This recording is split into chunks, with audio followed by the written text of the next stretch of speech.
Good morning second year honours students. आज हम भारत पर तुर्कों के आक्रमण के बारे में पढ़ेंगे। ये आपका सेक्शन 1 का पहला टॉपिक है।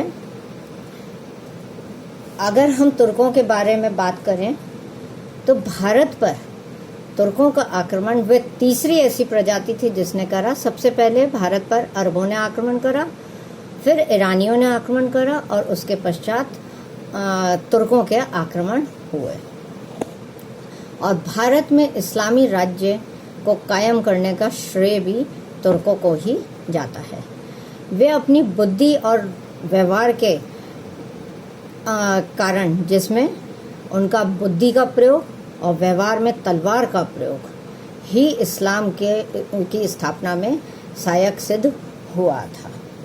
वे इस्लाम के नवीन अनुयायी थे, इसीलिए वो बेहद ही कट्टर थे और उनकी कट्टरता इस कदर की थी कि वे किसी को भी मारने में या तलवार का प्रयोग करने में कभी भी हिचकते नहीं थे। उनकी नस्ल की श्रेष्ठता का विचार, इस्लाम के प्रसार का उत्साह और तलवार की शक्ति को लेकर तुर्कों ने अपने राज्य को प्राप्त करने और बढ़ाने का प्रयत्न किया और इसमें उनको सफलता भी मिली थी। भारत पर आक्रमण करने वाला प्रथम तुर्की जो था वह महमूद गजनवी था। महमूद गजनवी यमनी वंश से संबंधित था और यमनी वंश की स्थापना अलप्तगीन ने करी थी, जिसने गजनी में एक स्वतंत्र राज्य की स्थापना करी थी। अलप्तगीन का ही एक सेनानायक सुबुक्तगीन था।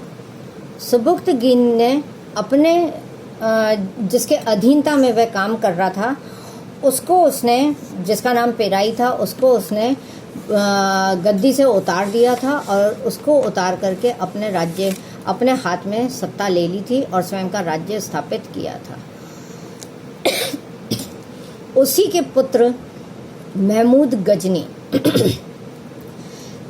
ने भारत पर आक्रमण किया और इस आक्रमण के प्रमुख कारण जो रहे वह ये कि उसके पिता के काल में ही, सुबुक्तगीन के समय में ही उसने भारत पर आक्रमण करने शुरू कर दिए थे। भारत के उत्तर पश्चिमी सीमांत पर हिंदू शाही का जो राज्य था और जिसका राजा जयपाल था, उसके और सुबुक्तगीन के बीच में संघर्ष काफ़ी हुआ और उसने सुबुक्तगीन को परास्त भी किया था।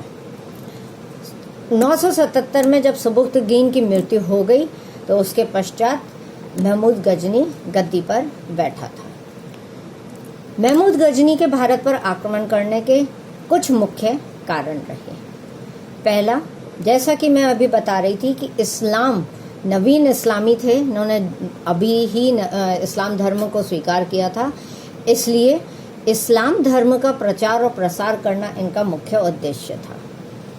हालांकि जैसा कि इतिहासकार जाफर लिखते हैं कि हम उसको, महमूद का उद्देश्य इस्लाम का प्रचार नहीं था वरन धन लूटना था, और कई इतिहासकारों ने भी इसी का समर्थन किया है। परंतु उसके दरबारी कवि उत्बी ने यह स्पष्ट रूप से लिखा है कि भारत पर आक्रमण करने का मुख्य कारण जिहाद ही था, और जिहाद का अर्थ है इस्लाम का प्रचार और प्रसार करना। उसने अपनी सेना के जोश को, धार्मिक जोश को कहना चाहिए, धार्मिक जोश को प्रयोग में लिया और उसने भारत पर आक्रमण करा। दूसरा मुख्य कारण जो था वह था भारत की अतुलनीय धन संपदा को लूटना, और इससे सभी इतिहासकार, चाहे आप प्रोफेसर मोहम्मद हबीब को लें, चाहे आप जाफर को लें और चाहे आप नाजिर को लें, सभी इतिहासकार, मुस्लिम इतिहासकार भी इस चीज़ से सहमत हैं कि उसका भारत पर आक्रमण करने का मुख्य कारण सिर्फ धन को लूटना ही था, और प्रत्येक आक्रमण में वह यहाँ से धन संपदा को एकत्रित करके ही गया।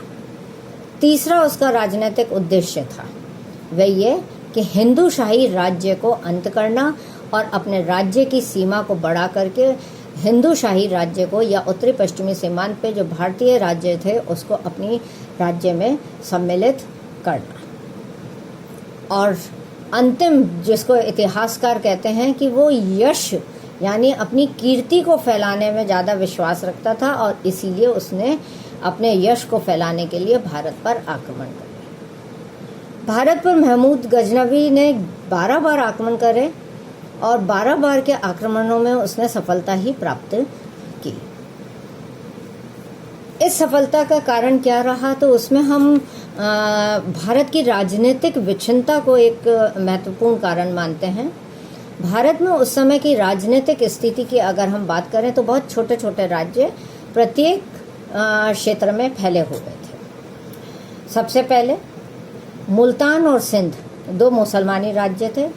फिर हिंदू शाही राज्य चेनाब से लेकर के हिंदू कुश पर्वतमाला तक फैला हुआ था और जयपाल इसका शासक था। और जयपाल से महमूद गजनवी को सुबुतगिन को भी लड़ाई लड़नी पड़ी थी और महमूद गजनवी ने भी आक्रमण करके इसको अपने अंत में अपने अधिकार में करा था। कश्मीर एक स्वतंत्र राज्य था और रानी दिद्दा जो थी वह उस समय वहाँ पे शासन कर रही थी। बंगाल में पाल वंश था, कन्नौज में प्रतिहार वंश था, गुजरात, मालवा, बुंदेलखंड सब स्वतंत्र राज्य थे। तो इस तरह से हम देखते हैं कि भारत में राजनीतिक एकता न होने के कारण महमूद गजनवी ने भारत पर जब जब आक्रमण करे उसको सफलता ही प्राप्त हुई थी। सामाजिक दृष्टि से भी भारत में जातियाँ, सामाजिक वर्ग, नई नई जातियाँ थीं जो एक दूसरे को ऊंच और नीच में विश्वास रखती थी, इसीलिए भेदभाव था और समाज में एक वर्ग दूसरे से दूरी बना करके रखता था। तो समाज में जो विच्छिन्नता थी, नारी की स्थिति कमज़ोर थी, अंधविश्वास जकड़े हुए थे। तो इस कारण से सामाजिक एक अनेकता ने भी उसको भारत पर आक्रमण करने के एक कारण प्रदान किया था।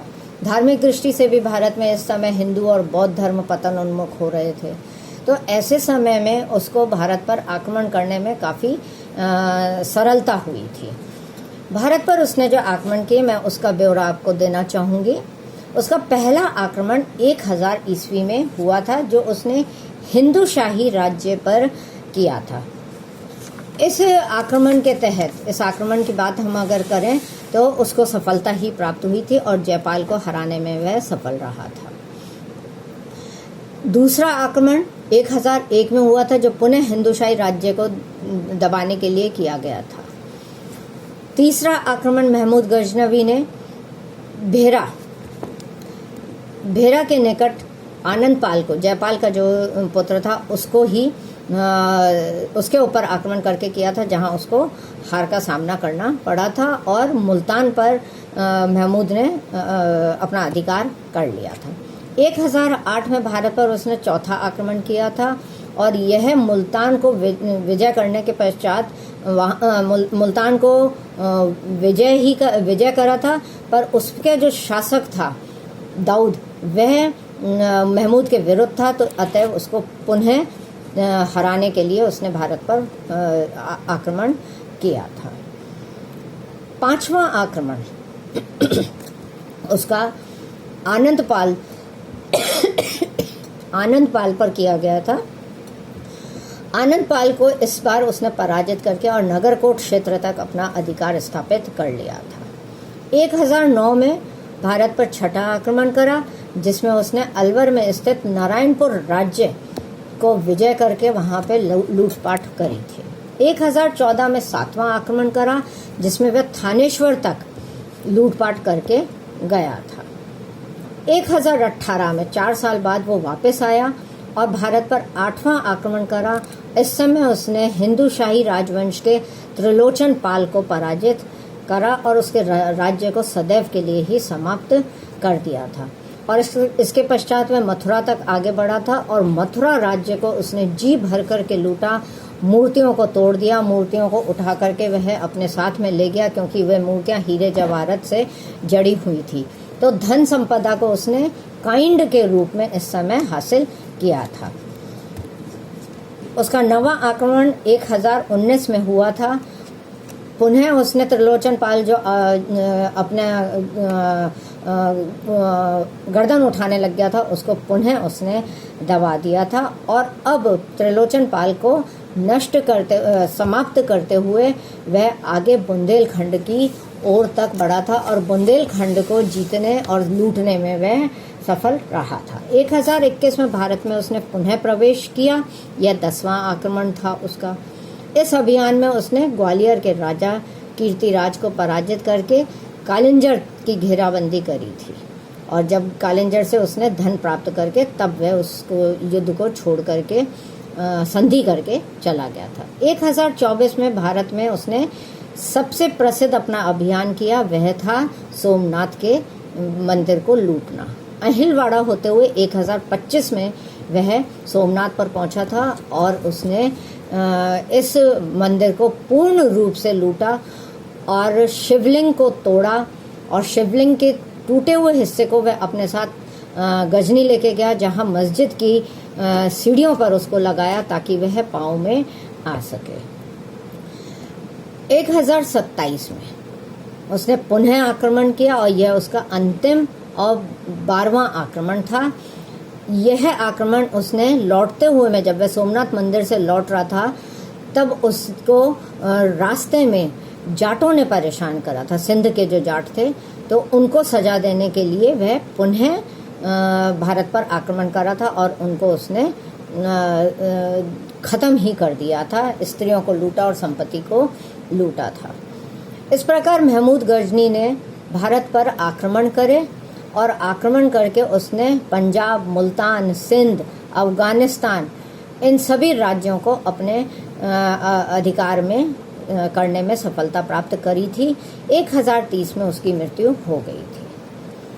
महमूद गजनवी के आक्रमण का भारत पर क्या प्रभाव रहा, इसकी बात करें तो कोई भी स्थायी प्रभाव नहीं पड़ पाया, क्योंकि उसके आक्रमण के पश्चात उसने यहाँ पे ना तो कोई शासन प्रबंध की व्यवस्था की थी और ना ही किसी प्रकार का उसने यहाँ पे किसी अपने गवर्नर को नियुक्त किया था। सिर्फ उसका उद्देश्य जैसा कि लूट था वह लूटने में ही रहा और लूट करके धन संपदा को ले गया और उसने गजनी को ऐशो आराम और समृद्ध देश बनाने की कोशिश करी थी। महमूद गजनवी की व्यक्तित्व की बात करें तो उसको एक महान सैनिक हम कह सकते हैं। उसमें अपार साहस था, शारीरिक और मानसिक शक्ति थी, परंतु वह अपनी दूरदर्शिता के कारण भारत पर स्थायी राज्य स्थापित नहीं कर पाया था।